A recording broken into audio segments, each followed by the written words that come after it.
ராமநாதபுரம் வெளிப்பட்டினத்தில் அமைந்துள்ள பர்வதவர்தினி சமேத முத்துராமலிங்க சுவாமி கோவிலில் 300 ஆண்டுகளுக்கு பிறகு கும்பாபிஷேக விழா வெகு விமரிசையாக நடைபெற்றது. ராமேஸ்வரம் ராமநாத சுவாமி கோவிலுக்கு இணையானதாக கருதப்படக்கூடிய இந்த கோவில் 18ஆம் நூற்றாண்டில் ராமநாதபுரத்தை ஆட்சி செய்த சேதுபதி மன்னர் விஜய ரகுநாத சேதுபதியால் கட்டப்பட்டது.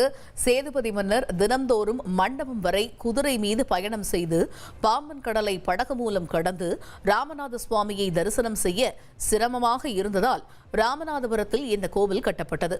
பழமை வாய்ந்த இந்த கோவிலில் 300 ஆண்டுகளுக்கு பிறகு மகா கும்பாபிஷேகம் வெகு விமரிசையாக நடைபெற்றது.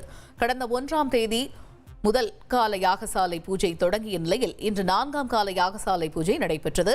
தொடர்ந்து வேத மந்திரங்கள் முழங்க கோபுர விமானங்களுக்கு புனித நீர் ஊற்றப்பட்டு கும்பாபிஷேகம் சிறப்பாக நடைபெற்றது. இதைத் தொடர்ந்து பக்தர்கள் மீது புனித நீர் தெளிக்கப்பட்டது. முத்துராமலிங்க சுவாமி கோவில் கும்பாபிஷேகத்தில் ஏராளமான பக்தர்கள் கலந்து கொண்டு சுவாமி தரிசனம் செய்தனர். இங்கே வர்றதுக்கே முதல்ல ஒரு கொடுப்பனை வேணும், கலந்துக்கிறதுக்கு அதை விட பெரிய பாக்கியம் வேணும். கடவுள் எங்களுக்கு அந்த ஆசீர்வாதம் பண்ணியிருக்கேன். 300 ஆண்டுகளுக்கு பிறகு இந்த சிவனாலயத்தில் நடக்குது. நீங்க தான் முன்னாடி பார்த்துருக்கீங்க. அது உங்களுக்கு மன திருப்தி எப்படி இருக்கு? கண்டிப்பா ஆண்டவனோட சித்தம் அது. இவ்வளோ வருஷத்துக்கு அப்புறம் அந்த லைனேஜ்ல வர ஒருத்தர் அது செய்யணுங்கிறது இருக்கு. அது நடந்திருக்கு, நல்ல விதமா முடிஞ்சிருக்கு. அதனால ரொம்ப கடவுளுக்கு நன்றி. இது வந்து 300 வருஷம் வச்சிருந்து கோயில் கட்டி.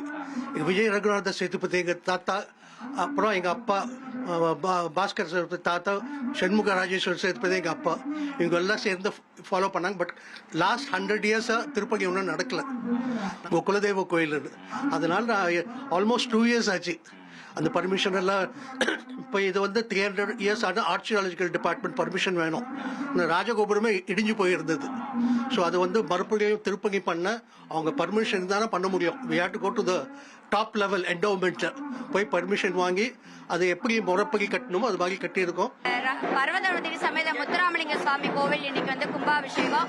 300 மிக பழமையான கோவில். 300 ஆண்டுகளுக்கு பிறகு இன்னைக்கு கும்பாபிஷேகம் நடக்கிறது. எங்களுக்கெல்லாம் மிக மிக மிக மிக ரொம்ப சந்தோஷம். 100 ஆண்டுகளுக்கு பழமையாயிருந்த கோவில் 300 ஆண்டுகளுக்கு அப்புறம் இப்பதான் மிக விரைவாக கும்பாபிஷேகம் நடைபெற்றது. ரொம்ப சிறப்பாக இருந்தது.